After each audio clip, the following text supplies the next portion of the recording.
சென்னையில் நகை ஆர்டர் கொடுப்பது போல் நகை பட்டறைக்கு சென்று 100 சவரன் நகைகளை கொள்ளையடித்துச் சென்ற கும்பலை போலீசார் தேடி வருகின்றனர். கொள்ளையில் ஈடுபட்டது ராஜஸ்தான் கும்பலா?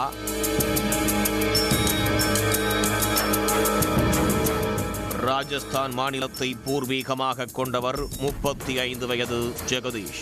சென்னை பாரிமுனை நாட்டு பிள்ளையார் கோவில் தெருவில் தனது குடும்பத்தோடு வசித்து வருகிறார். சென்னை யானைக்கவுனி வெங்கட்ராயன் தெருவில் நகை பட்டறை வைத்து சொந்தமாகவும் மற்றும் ஆர்டரின் பெயரில் தங்க கட்டிகள், பழைய நகைகளை வாங்கி புதிய தங்க நகைகளாக செய்து விற்பனை செய்யும் தொழில் செய்து வருகிறார்.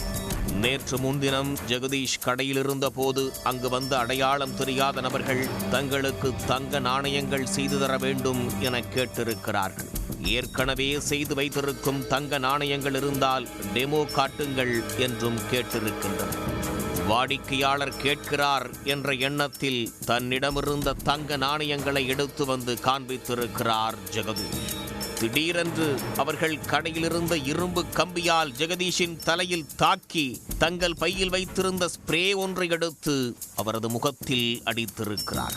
ஜெகதீஷ் மயக்கமுற்ற நிலையில் அவர் அணிந்திருந்த பெல்ட்டை எடுத்து அவரது கழுத்தை இறுக்கி கடையிலிருந்த டேபிளில் கட்டிவிட்டு 80 லட்சம் ரூபாய் மதிப்புள்ள 800 கிராம் நகைகளை கொள்ளையடித்துவிட்டு அங்கிருந்து தப்பிச் சென்று விட்டனர்.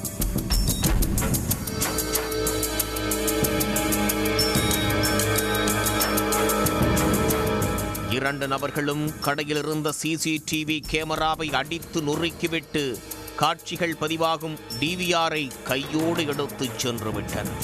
மயக்கம் தெளிந்த ஜெகதீஷ் பெல்ட்டை அவிழ்த்துவிட்டு வெளியே வந்து நடந்த சம்பவங்களை அக்கம்பக்கத்தில் கடை நடத்தும் நபர்களிடம் தெரிவித்திருக்கிறார்.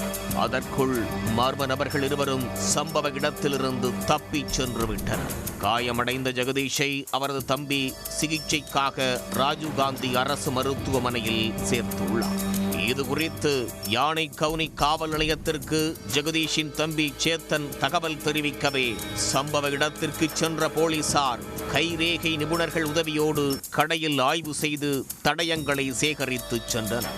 இச்சம்பவம் குறித்து யானைக்கவுனி போலீசார் வழக்கு பதிவு செய்து அக்கம்பக்கத்தில் உள்ள கடைகளின் சிசிடிவி கேமரா காட்சிகளை கைப்பற்றி தீவிர விசாரணை நடத்தி வருகின்றனர்.